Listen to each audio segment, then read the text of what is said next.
சவரனுக்கு 1000 ரூபாய் கம்மி, கிராமுக்கு 150 ரூபாய் கம்மி.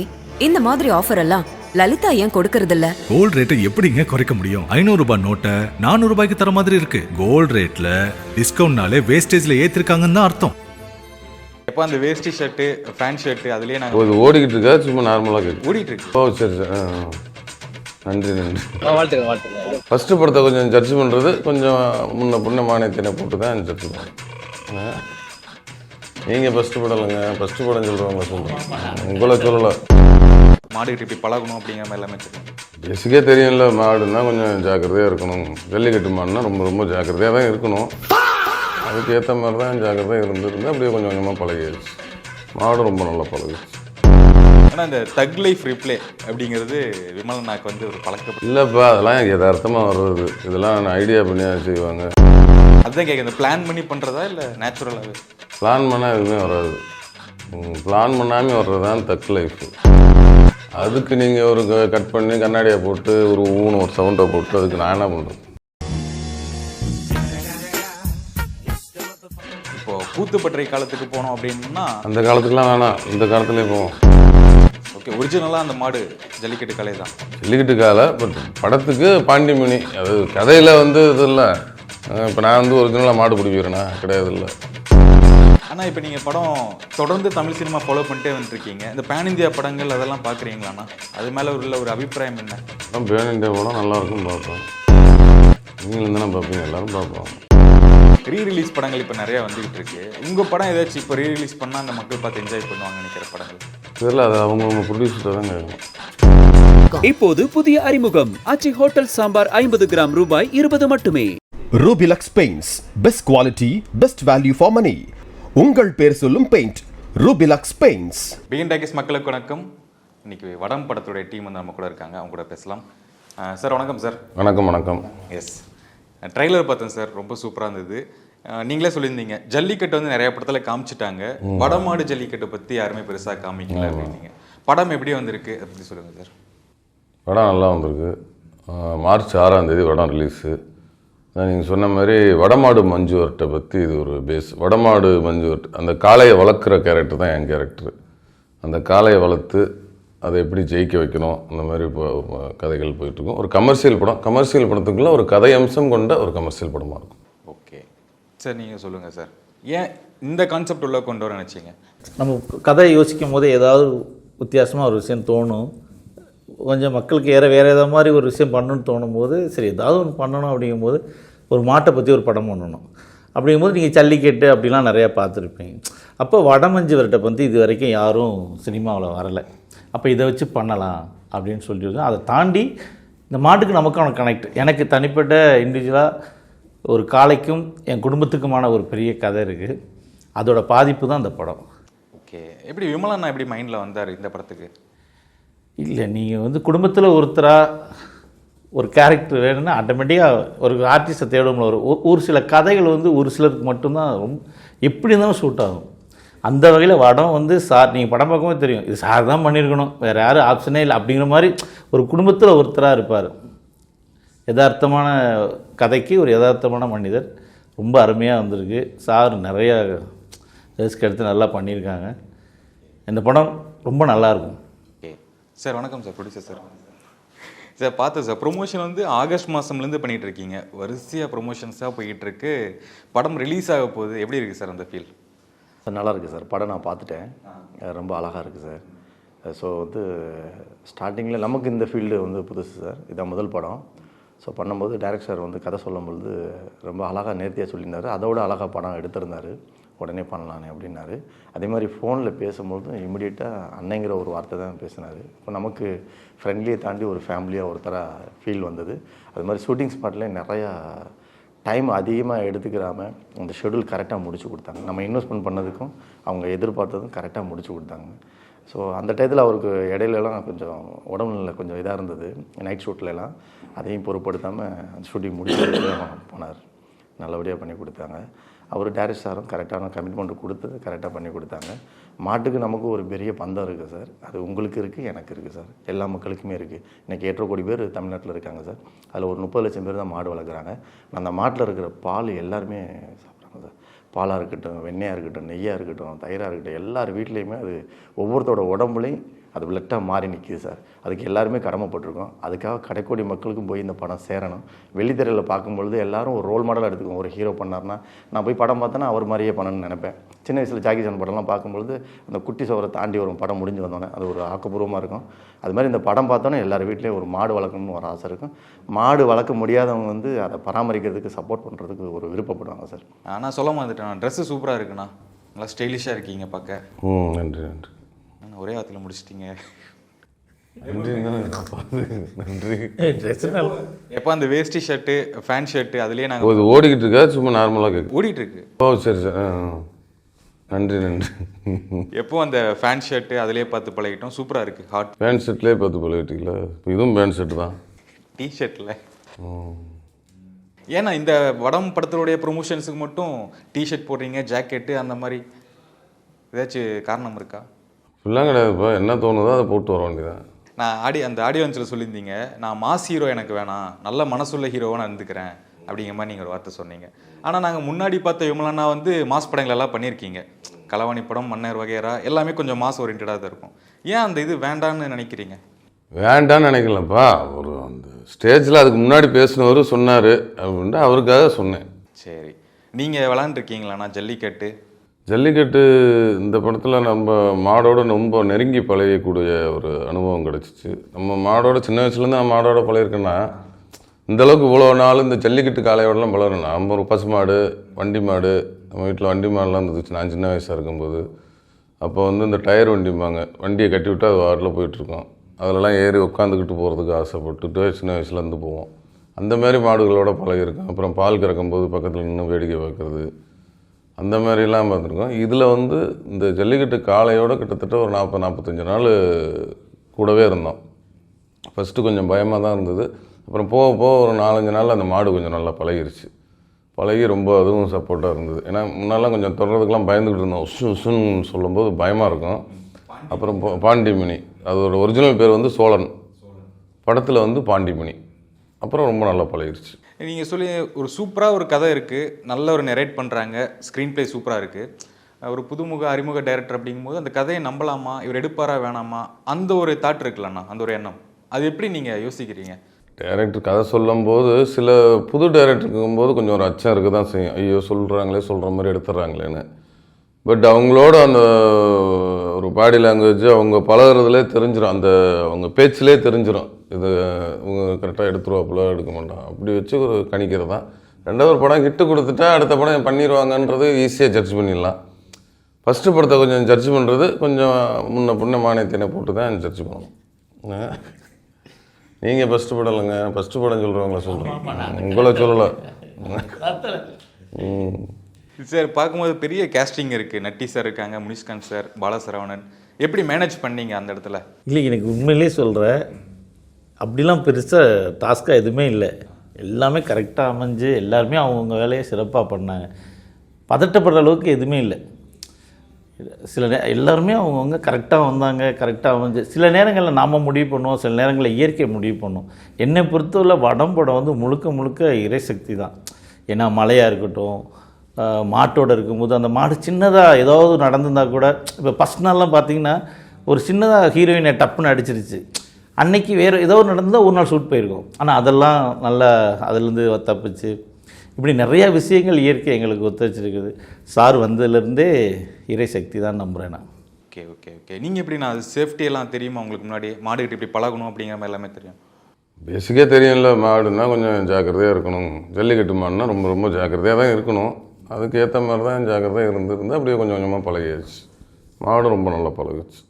நீங்கள் சொல்லியிருந்தீங்க இப்போது ரோபோசங்கர் சாருடைய இறப்புக்கு வர முடியல, பட் அந்த இடத்துல வந்து சார் வந்து ஒரு 500 பேருக்கு வேட்டி சட்டை, 2000 மரக்கன்றுகள் கொடுத்தாரு அப்படின்ட்டு. சார் சூப்பர் சார், சூப்பரான விஷயம். அது பண்ணுறதுக்கான காரணம் என்ன சார்? அங்கே இது இப்போ சின்ன வயசுலேருந்து எப்படி பழகிடுச்சு சார். நம்மளோட தாட்டே வந்து எங்கே போனாலும் அவங்களுக்கு செய்யணும் அப்படின்ட்டு. ரெண்டாவது நம்ம படிக்கிற காலத்துலேருந்தே என்னை சுற்றி இருக்கிறவங்கள நான் சந்தோஷமாக வச்சுக்கணும்னு நினைப்பேன். அது வாழ்க்கையோட பெரிய இம்பார்ட்டண்டான ஒரு கேரியர் அப்படின்னு நினைப்பேன். ஏன்னா நம்மளை சுற்றி இருக்கவங்கள நம்ம நல்லா ரொம்ப சந்தோஷமாக வச்சுக்கிட்டா அதுதான் வாழ்கிற வாழ்க்கைக்கு ஒரு அர்த்தமாக இருக்குன்னு ஃபீல் பண்ணுற கேரக்டர். அதனால் எல்லோரும் சந்தோஷமாக வச்சுக்கணும்னு நினைக்கிறதா. அவர் சார் கேட்டார், என்ன ஷூட்டில் இருக்கும்போது அவர் உரிமையோடு எல்லாருமே கூப்பிடுவார், முறை சொல்லி கூப்பிடுவார். மாமா சங்கர் மாமா இதுக்கு போகணும் அப்படின்னாரு. அப்போவே டச் ஆகிடுச்சு. ஒரு உரிமையாக எடுத்து அவங்க சொல்லும்போது அவங்களுக்கு அந்த டைம், ஏன்னா கடைசி தருணம் அது, இவங்க போய் நிற்கணும், அந்த ஆத்மாலாம் போய் நின்றால் தான் அவங்களோட ஆத்மாவும் ஒரு சந்தோஷம் அடையும். ஸோ அதனால் நம்ம வேறு ஏதாச்சும் பண்ணலான்னு கேட்கும்போது அங்கே ஒரு அசோசியேஷனில் வந்து மரக்கன்று நட்டுக்கிட்டு இருந்தாங்க. அவங்களையும் கூப்பிட்டு ஒரு 2000 மரக்கன்று ரெடி பண்ணி கொடுத்தோம். அவங்க அதுக்கு ஒரு டைம் எடுத்து ஃபோட்டோஸ்லாம் எடுத்து அனுப்பிச்சி விட்ருந்தாங்க. உடனே அங்கே இருக்கிறவங்களுக்கு கூப்பிட்டு வெடி சட்டை கொடுக்கலான்னு உடனே பிளான் பண்ணோம். மறுநாள் பிளான் பண்ணோம். சாருக்கு அது ஹாப்பி, எல்லா இடத்துலையுமே இதை சொன்னார். சரி, ரொம்ப சந்தோஷம் அது. ஏன்னா நிறைய விஷயங்கள், நல்ல விஷயங்களை நம்ம சொன்னால் தான் மீடியா லெவலில் தெரியும் போது எல்லாருக்கும் செய்யணும்னு தோணும். ஸோ நம்மளும் இப்படி பண்ணணும்னு தோணும். அதுதான். Super sir. இமான் சார் கூட சொன்னார், நீங்கள் வரும்போது எல்லாத்துக்கும் அந்த சீடா முறுக்கெல்லாம் வாங்கிட்டு வந்து தான் தருவீங்க, அப்படி தான் பார்ப்பீங்க எல்லாத்தையும் அப்படின்ட்டு. என்ன ருக்குறேன் விமலா, உங்களுக்கு அப்படி தானே பண்ணுவார்? ஆமாம், எல்லாருக்கும் தான். உங்களுக்கு கூட பண்ண வாய்ப்பு இருக்கும். ஆனால் இந்த தக் லைஃப் ரிப்ளே அப்படிங்கிறது விமலனாக்கு வந்து ஒரு பழக்கம் இல்லைப்பா, அதெல்லாம் யதார்த்தமாக வர்றது. இதெல்லாம் நான் ஐடியா பண்ணி செய்வாங்க. அதுதான் கேட்க, இந்த பிளான் பண்ணி பண்ணுறதா இல்லை நேச்சுரலாகவே?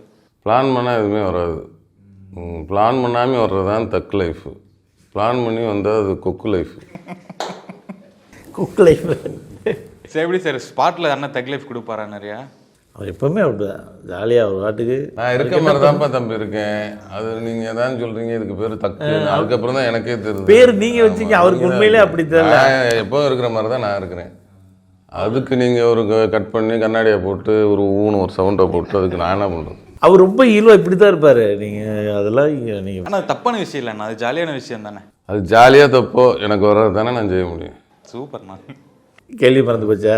இல்லை, இப்போ கூத்துப்பட்டறை காலத்துக்கு போனோம் அப்படின்னா, அந்த காலத்துக்குலாம் வேணாம், இந்த காலத்துலேயே போவோம். படத்துக்குள்ள வாங்க பாருங்க. வடம். சரி, ஓகே. வடமாடு ஜல்லிக்கட்டு அப்படிங்கும்போது அந்த ஷார்ட்ஸ்லாம் பார்த்தோம், ஒளிப்பதிவு ரொம்ப சூப்பராகவே இருந்தது. இப்போ எப்படி சார் அந்த சீட்டிங் ஷாட்லாம் சொல்லுவாங்கல்ல, அதெல்லாம் யூஸ் பண்ணீங்களா இல்லை ஒரிஜினல் நடக்கிறதே வச்சு எடுக்கிற மாதிரியா, எப்படி அது? இல்லை, அது நம்ம சினிமா எடுக்கும்போது சில விஷயங்கள் நம்ம பயன்படுத்தி தான் ஆகணும். லைவாகவும் இருக்கும், சில விஷயங்கள் நம்ம செட் பண்ணியும் காமிச்சிருப்போம். மாடு விளையாண்டு பசங்கள்லாம் குத்தி தூக்கி போடுறது, இப்படிலாம் விஷயங்கள் இருக்கும். படத்துக்குள்ளே மாடு இருக்கனால சின்ன சின்ன செட்டிங் கண்டிப்பாக இருக்கும். ஆனால் இந்த வடமாடு ஜல்லிக்கட்டு அப்படிங்கும்போது அந்த டைமிங் இருக்கும்ல? ஆமாம், இது வந்து ஒரு 20 நிமிஷம். இது என்னென்னா வடமாடுங்கிறது ஒரு ரவுண்டு போட்டு, தெரியும்ல அந்த பேசிக்காக பார்த்துருக்கேன், நான் ஒரு டைம் பார்த்துருக்கேன். அது என்னென்னா ரவுண்டு போட்டுவான். அந்த இதில் வந்து 20 நிமிஷம் அந்த மாடு வந்து நின்று விளாடணும். அந்த மாட்டை, ஒரு மாடை பிடிக்கிறதுக்கு 9 பேர். இப்போ நீங்கள் அந்த ஜல்லிக்கட்டு ஓடுறதுன்னா அது ஒரு 50-100 பேர் நிற்பாங்க. அது எல்லாம் ஒதுங்கி நிற்பாங்க, ஒருத்தர் துரத்திட்டு போய் பிடிப்பாங்க. இது வந்து 9 பேர் சேர்ந்து இந்த ஒரு மாட்டை அடக்கணும். 9 பேரும் சுற்று போடுவாங்க. அந்த 9 பேர்த்துக்கிட்டே இந்த மாடு வந்து எஸ்கேப் ஆகி வந்தால் தான் அது வெற்றி மாடு. பிடிப்பட்டால் பிடி மாடு. அதை வந்து 20 நிமிஷம் தாக்கு பிடிச்சி நின்னா தான் அந்த மாடு வெற்றி மாடு. இப்போ ஜல்லிக்கட்டுனா கூட அவுத்து விட்டா டக்கு டக்குன்னு 10 செகண்டில் ஓடிடும். இது வந்து கயிறு கட்டியிருப்பாங்க. இது கயிறு கட்டியிருப்பாங்க, ஒரு பாதுகாப்பாக தான் இருக்கும். இருந்தாலும் அதை மீறி 20 நிமிஷம் கழித்து 20 நிமிஷத்துக்குள்ளே போய் அடக்கணும். அதில் ஜெயிக்கிற மாடு வந்து ரொம்ப பெரிய நல்ல பேர் விளங்குற மாடு. அதுமாதிரி இந்த பாண்டிமுனிங்கிற மாடு இந்த படத்தில் வந்து அந்த ஏரியாலே சுற்று வட்டாரத்தில் இது வந்து நல்லா ஜெயிக்கக்கூடிய மாடு. அந்தளவுக்கு ட்ரைனிங் எடுத்த மாடு. ஓகே, ஒரிஜினலாக அந்த மாடு ஜல்லிக்கட்டு கலை தான். ஜல்லிக்கட்டு காலை, பட் படத்துக்கு பாண்டிமுனி. அது கதையில் வந்து இது இல்லை. இப்போ நான் வந்து ஒரிஜினலாக மாடு பிடிக்கிறேன்னா கிடையாது. இல்லை, அந்த மாதிரி படத்தில் அது சோழன் மாடு, ஜல்லிக்கட்டு மாடு தான். இதில் வந்து வடமாடு மஞ்சுவரட்டு மாடாக நடிச்சிருக்கு. ஏன்னா அதுக்கு ஒரு டஃப்பான ஜாப் இல்லைண்ணா, மாடு வந்து நடிக்க வைக்கணும், அது வந்து ஒரு இடத்துல நிற்காது, அந்த மாதிரி நிறையா இருக்குல்ல. அது கொஞ்சம் எல்லாம் பழகி இது பண்ணி அப்புறம் கடைசியில் இப்போ டேரக்டர் கட்டு சொன்னால் நின்றோம். ஆக்ஷன்னாக நடிக்கிற அளவுக்கு வந்துருச்சு ஒரு 10-15 நாளில். உண்மையிலேங்க ஆக்ஷனாக அது நடிக்க ஆரம்பிச்சிருச்சு. உண்மையிலே அதெல்லாம் ரொம்ப, நீங்கள் கிளைமேக்ஸில் ஒரு விஷயம் பார்த்தீங்கன்னா தெரியும், அவ்வளோ லைவாக ஒரு விஷயம் பண்ணியிருக்கு. அது நீங்கள் படம் பார்க்கும்போது தெரியும். அது வந்து ஜிஜியே எதுவுமே கிடையாது, அது லைவாக நடந்தது. அதனால் நீங்கள் படம் பார்க்கும்போது சொல்லுவீங்க. நட்டி சார் ரோல் எப்படி சார்? ஒரு பார்க்கும்போது ஒரு வில்லன் ஓரியன்ட் மாதிரியும் தெரியல, அவர் லைட்டாக ஆக்ஷனாக கெத்தாக இருந்தார். எந்த மாதிரி ரோல் அவர்? அவர் ரோலை எப்படி சொல்கிறதுன்னு தெரில. ஆனால் நல்ல அது அவர் ரோல் படத்துக்கு முக்கியமான ரோல். இப்போ சார் ஹீரோன்னா அவர் யாராக இருப்பார்னு உங்களுக்கு தெரியும்.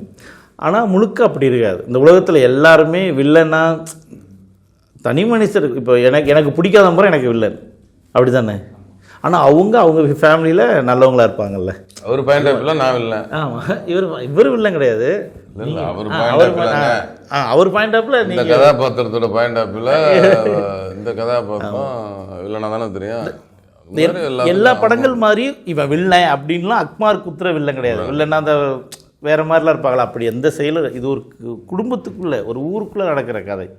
அதனால மனிதர்களோட ஒரு உறவுகள், சென்டிமெண்ட்டு, ஆக்ஷனு, இப்படி சில விஷயங்கள் இருக்கும். ஆனால் உங்கள்கிட்ட ஒரு ஸ்கிரிப்ட் சொல்லிட்டாங்க, இப்போ ஷூட்டிங் ஆரம்பிக்க போகிறோம், இன்றைக்கி லாக் பண்ணிடுறோம், ஒரு அடுத்த வாரம் ஷூட்டிங் அப்படிங்கும்போது நீங்கள் எப்படி ப்ரிப்பேர் ஆவீங்கண்ணா? ஒரு ஆக்டரை எப்படி ப்ரிப்பேர் ஆவீங்க?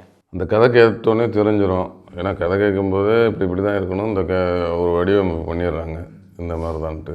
அதுக்கப்புறம் ஷூட்டிங் ஸ்பாட்டுக்கு போனோன்னா அந்த காஸ்டியூமு, அந்த மேக்கப்பு, அந்த இப்படி தான் இருக்கணும், மீசை இருக்கணும், தாடி உள்ள இருக்கணும், ஹேர் ஸ்டைல் இப்படி இருக்கணும், இதுக்கான காஸ்டியூம் இது அப்படின்றபோது அது போட்டாலே அதுக்குள்ளே ஒரு அந்த லுக்கு வந்துடும். அதுக்கப்புறம் டேரக்டர்கிட்ட ஒரு நடிச்சு சீனு காட்டும்போது இது இது இது இது வேணால் இதை ஃபாலோ பண்ணிங்கன்னா அந்த என்ன ஃபிக்ஸ் பண்ணுறோமோ அதை படம் ஃபுல்லாக ஃபாலோ பண்ணிக்க வேண்டியது.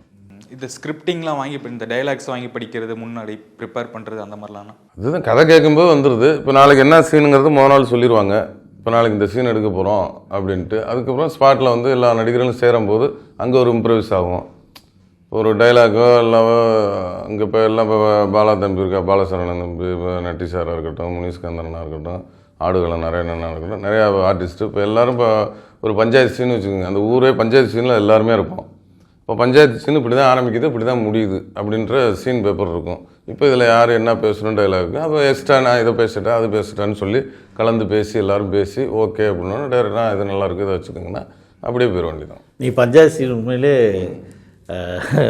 நட்டி சாரு, நரேன் சார் எல்லாம் உட்காந்து ஒரு ஒரிஜினல் பஞ்சாயத்து மாதிரி இருக்கும். அவ்வளோ டெவலப், அதாவது நம்ம எழுதுனதை விட இப்போ நம்ம சில இடங்களில் டயலாக்காக எழுதுவோம். அது வந்து இப்போ சாரோட பாயிண்ட் ஆஃப்ல சார் இப்படி பண்ணிக்கு வாங்கும்போது சூப்பராக வந்து விழுந்துடும். அவர்கிட்ட ஒரு டயலாக் வரும், அது ரொம்ப அருமையாக வந்து மாட்டிக்கும். சினிமாங்கிறது அப்படி கூட்டு முயற்சி, அப்படி பண்ணும்போது தான் ஒரு நல்ல படம் சூப்பர் படமாக மாறிடும். ஓகே, நீங்கள் வந்து ஃபுல் ஃப்ரீடம் கொடுத்துருவீங்க ஆக்ட்ரஸ் பர்ஃபார்ம் பண்ணுறதுக்கு? ஆமாம், யார் இப்போ என்னோட கற்பனையாக அவங்க உடம்புல இருக்குது, அப்போ அவங்க மூலியமாக சொல்ல போகிறேன். அதை விமல் சாராக பார்க்க மாட்டேன், நான் வெற்றியாக தான் பார்ப்பேன். அப்போ அவருக்குள்ள கதை கேட்டிருக்காரு. அவர் இப்போ சார் வந்து எத்தனை படம் பண்ணியிருக்காரு, அப்போது அவருக்கு ஒரு பெரிய மெச்சூரிட்டி இருக்குது. அப்படின்னா நம்ம இதை மட்டும்தான் பண்ணணும், கதையை மீறாமல் நல்ல விஷயம் எங்கேருந்து வந்தாலும் அதை ஏற்றுக்கிறது தானே கரெக்டு. நிறைய விஷயங்கள் நட்டி சார், இவர் நரேன் சார்லாம் கேட்டு பண்ணுவார். எல்லாமே நமக்கு ஆர்டிஸ்ட்டாக வந்து இந்த படத்தில் வந்து சூப்பராக வந்ததுக்கு அது ஒரு காரணம். ஆனால் இப்போ நீங்கள் சூஸ் பண்ணுறது எல்லாமே ஒரு வில்லேஜ் ஓரியன்ட் சப்ஜெக்ட் வந்து அதிகமாக வருதா உங்கள்கிட்ட? விமல் சார் அப்படின்னாலே வில்லேஜ் ஓரியன்ட் ஸ்கிரிப்ட் அப்படிங்கிற அதிகமாக வருதா? வில்லேஜ் தான் வருது இப்போ அடுத்தடுத்து கொஞ்சம். ஏன்னா வில்லேஜ்லேயே வந்து கொஞ்சம் நல்ல ஒரு கண்டென்ட் உள்ள படமாக தான் அடுத்தடுத்து பண்ணுறோம். இது வந்து இப்போ இது வந்து நல்ல ஒரு கரெக்டான ஒரு வில்லேஜாக இருக்கும். அதுதான் அடுத்தடுத்து வந்து இப்போ ஒரு நல்ல கண்டென்ட் உள்ள படம் தான் பண்ணிக்கிட்டு. இப்போது ஒரு புது டைரக்டர் ஒரு ஷார்ட் ஃபிலிம்லாம் பண்ணியிருக்காங்க, யங்ஸ்டராக இருக்காங்க, 20 வயசு பையன் அப்படிங்கும்போது அவங்க உங்களை வச்சு ஸ்கிரிப்ட் பண்ணி ஒரு படம் பண்ணணும் அப்படிங்கும்போது எப்படி அந்த அப்ரோச் பண்ணுறது? விமல் சார் வந்து எப்படி அப்ரோச் பண்ணுறது? மேனேஜர் மூலியமாவா இல்லை டேரெக்டாக உங்களை கான்டாக்ட் பண்ணலாமா? மேக்ஸிமம் டேரெக்டாக தான் கான்டாக்ட் பண்ணுறாங்க. மேனேஜர்லாம் இல்லையாண்ணா? மேனேஜர் இருக்காங்க, அந்த படத்துக்கு மேனேஜர் இருக்கிறாங்க, இன்னொருத்தரும் இருக்காங்க. எப்படி வேணாலும் கான்டாக்ட் பண்ணணும்னு தெரிஞ்சால் வரணுன்னா வந்துடுவாங்க. நீங்கள் அக்செப்ட் பண்ணிப்பீங்க புது டைரக்டர்ஸ்? சின்ன பையன் பெரிய பையன்லாம் கிடையாது, கதை தான். கதை நல்லா இருக்கா, சின்ன பையனாக இருந்தாலும் இப்போ அப்டேட்டில் இருக்கிறாங்க எல்லாமே. இப்போ எல்லாம் எதுவும் ஓகே, கதை நல்லா இருந்தால் பண்ணிட வேண்டியது. சார் எப்படி சார் இன்னொரு துறையிலேருந்து இப்போ சினிமாவுக்குள்ளே வரணும், இங்கே நம்ம ஒரு நல்ல படம் எடுத்து சாதிக்கணும் அப்படிங்கிற மாதிரி அந்த தாட் எப்படி வந்தது? இம்பார்ட்டண்ட்டாக நம்ம காளைக்கு பற்றி எடுக்கும்போது ஒரு இன்ட்ரெஸ்ட் இருந்தது. உள்ளே வந்து பார்த்தோன்னா டெக்னீஷியனாக நாங்கள் வெளியிலேருந்து பார்க்கும்பொழுது ரொம்ப ஈஸியாக இருக்கும், படம் எடுத்துட்டாரு முடிஞ்சுது அப்படின்னு நினச்சேன். அப்புறம் உள்ளே வந்து பார்த்தா மேனேஜர் எல்லா இடத்துக்குமே கூட்டி போவார். என்னைய ஒரு ப்ரொடியூசராக ஒதுக்கி வச்சு பார்க்காம எல்லா இடத்துக்குமே கூட்டி போயிடுவாங்க. இப்போ டிஏயாக இருக்கட்டும், மிக்சிங்காக இருக்கட்டும், எஃபெக்ட்ஸாக இருக்கட்டும், எடிட்டிங்காக இருக்கட்டும், ஆர்ஆர் இருக்கட்டும், எல்லா இடத்துக்குமே அவங்க என்னை கூட்டிகிட்டு போயிடுவாங்க. நானும் கூட இருந்து ஃப்ரெண்ட்லியாக பார்த்து தெரிஞ்சுக்கிட்டேன். ஓகே, ஏன்னா ஒரு உங்களுக்கும் நட்டி சாருக்கும் 1-on-1 ஃபைட் இருக்கா படத்தில்? அது எப்படி இந்த சொன்னீங்க இஷ்டத்துக்கு போட்டு அடிங்க அப்படிங்கிற மாதிரி ஃப்ரீயாக விட்டார், கொஞ்சம் பயந்தேன் அப்படின்லாம் சொல்லியிருந்தீங்க. எப்படி ஒர்க் அவுட் ஆச்சு ஸ்க்ரீனில்? இல்லை, அது அந்த கதைக்கு அந்த இடத்துல ஒரு ஃபைட்டு தேவை தான், அதுக்கான ஃபைட்டு தான். அது ரெயின் எஃபெக்ட் ஃபைட்டு. என்னென்னா நாங்கள் ஃபஸ்ட்டு அவரை அண்ணனை முன்னாடியே தெரியும்னாலும் ஃபஸ்ட்டு நடிக்கிறது இதுதான் ஃபஸ்ட்டு பண்ணோம் நாங்கள் 2 பேரும் சேர்ந்து. அதில் ஒரு என்ன தான் ஒரு சீனியர் நடிகருங்கிறதுனால கொஞ்சம் ஃபைட்லாம் வரும்போது கொஞ்சம் பரவாயில்ல டச் பண்ணுங்க அப்படிலாம் சொல்லி கொஞ்சம் ஃப்ரீடமாக கொடுத்தாரு. சார் இப்போது வடம் இதை தாண்டி இந்த படம் என்ன சொல்ல வருது சார்? இந்த மாடுடைய வரலாறு அப்படிங்கிற மாதிரி நீங்கள் எடுத்திருக்கீங்க. வடத்தில் வேற என்ன இருக்குது? படம் அது இந்த மாடுங்கிறது இந்த படத்துக்குள்ளே ஒரு கதை, ஆனால் கதை இது இல்லை. அதை சுற்றி இருக்கிற மனிதர்கள் இருக்காங்களே, மாடுங்கிறது விளையாட்டாக மட்டும் பார்க்காம அதை தாண்டி அந்த மாட்டுக்கான உயிர், ஒரு தன் பிள்ளைக்காக சண்டை போட்டது மாதிரி இந்த மாட்டுக்காக ஒரு பெரிய யுத்தம் இருக்குது உள்ள. அது பாச போராட்டம்னு சொல்லுவாங்கல்ல, அதுதான் அந்த கதை. இப்போ இந்த போஸ்டர் பார்த்தீங்கன்னா 2 மாடு இருக்குது பின்னாடி, நட்டி சார் ஒன்று, விமல் சார் ஒன்று. அந்த மாட்டை பற்றி பேசல, அதான் கதை. அந்த மாட்டை பற்றி பேசினா இந்த மாட்டை பற்றி பேசுகிற மாதிரி, இந்த மாட்டை பற்றி பேசுனா அந்த மாட்டை பற்றி பேசுகிற மாதிரி. அதை நீங்கள் படம் பாருங்க, நல்லாயிருக்கும். அதை நான் சொல்கிறத விட அதை நீங்கள் படம் பார்த்தா தானே எல்லாத்தையும். நான் இன்னும் என் பிரச்சனை என்ன, கதை கேட்டால் சொல்லிடுவேன், வேணாம். நல்லாயிருக்கும். அதான் கதை, அதான் சார் கதை. அது ஆக்ஷனோட சொல்லிடுவார், அதான் இங்கே பிரச்சனை. அதுக்கு மியூசிக்லாம் போட்டு எல்லாமே எடிட் பண்ணி சொல்லிடுவார். அதான் கதை. அந்த 2 மான்னு கேட்டிங்கள, அதான் கதை. ஆமாம். ஆனால் இப்போ நீங்கள் படம் தொடர்ந்து தமிழ் சினிமா ஃபாலோ பண்ணிட்டே வந்துருக்கீங்க. இந்த பேன் இந்தியா படங்கள் அதெல்லாம் பார்க்குறீங்களாண்ணா? அது மேலே உள்ள ஒரு அபிப்பிராயம் என்ன? படம் பேன் இண்டியா படம் நல்லாயிருக்கும், பார்ப்பேன். நீங்களும் தானே பார்ப்பீங்க, எல்லோரும் பார்ப்பாங்க. எல்லாம் அந்த பெரிய பொருட்செலவில் எடுத்திருக்காங்க, பிரம்மாண்டமாக இருக்குது, நம்ம அப்படி பார்ப்போமே, ரசிச்செல்லாம் பார்ப்போம். அந்த மாதிரிலாம் நீங்கள் எப்படி அந்த படத்தை பார்ப்பீங்க? எந்த கண்ணோட்டத்தில் பார்ப்பீங்களோ அதே கண்ணோட்டத்தில் தான் நானும் பார்ப்பேன். ரீரிலீஸ் படங்கள் இப்போ நிறையா வந்துக்கிட்டு இருக்கு. உங்கள் படம் ஏதாச்சும் இப்போ ரீரிலீஸ் பண்ணால் அந்த மக்கள் பார்த்து என்ஜாய் பண்ணுவாங்கன்னு நினைக்கிற படங்கள்? தெரியல, அது அவங்கவுங்க ப்ரொடியூசர்கிட்ட தான் கேட்கணும். ஹாபீஸ்லாம் இருக்காண்ணா பர்சனலாக? படம் முடிச்சு ஆக்ட் பண்ணி முடிச்சிட்டிங்க, இடையில 1 மாதம் கேப் எடுக்கிறேன் அப்படின்னா பொழுதுபோக்கு எனக்கு வீட்டில் இதுதான் அப்படிங்கிற மாதிரிலாம்? படம் பார்க்காத படங்கள்லாம் பார்ப்பேன். ஒரு டாப் 3 படங்கள் சஜஸ்ட் பண்ணுங்கண்ணா இந்த தலைமுறை ஜென்சி பசங்களுக்குலாம். அந்த அளவுக்குலாம் தெரியாது. இப்போ வர இப்போ சமீபத்தில் பார்த்த படங்கள் நல்லா, அந்த சிறை நல்லா இருந்துச்சு, ட்ரிபிள் நல்லா இருந்துச்சு. இப்போ தாய் கிழவி நல்லா இருக்குது, சூப்பராக இருக்குது.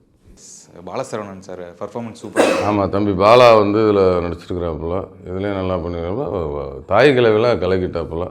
அது எல்லாருமே சொல்லணும். ராதிகா மேடமாக இருக்கட்டும், சிங்கம்புலி அண்ணனாக இருக்கட்டும், போஸ் அண்ணனாக இருக்கட்டும், அதில் வர இது முனிஷ்காந்த் அண்ணன் இதுலேயும் நடிச்சிருக்காரு.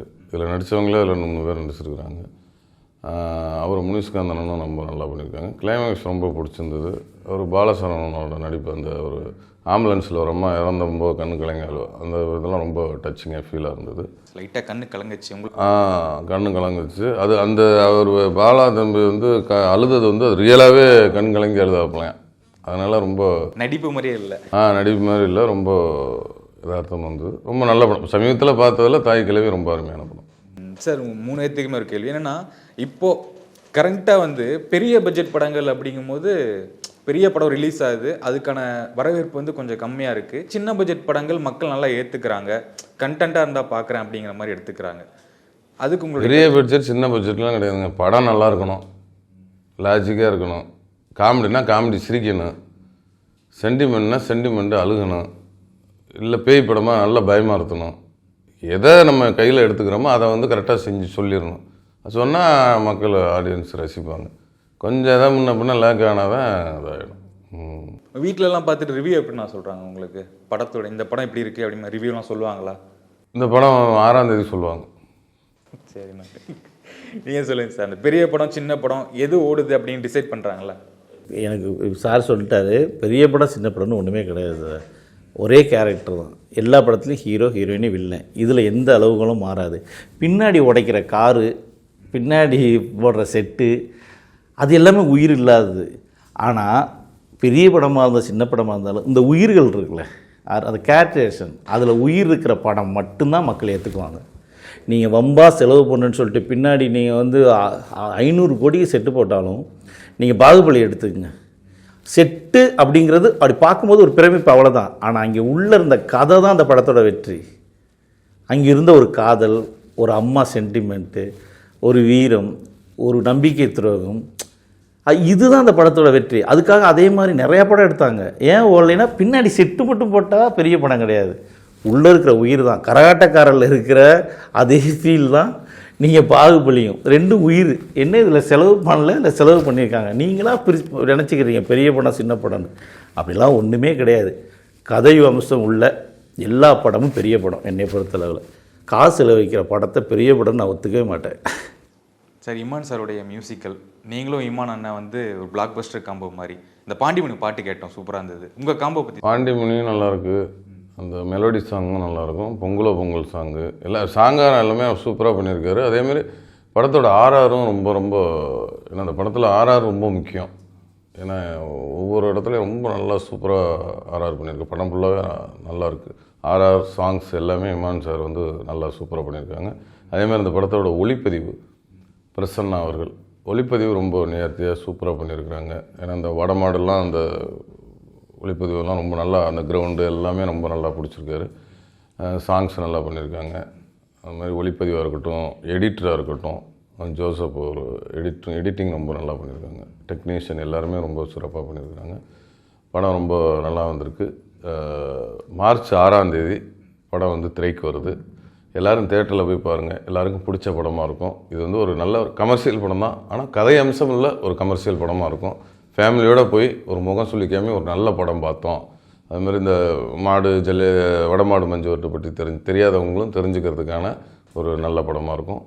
மார்ச் 6 திரைக்கு வருது. எல்லோரும் தேட்டரில் போய் பாருங்கள். நன்றி, வணக்கம். நன்றி சார்.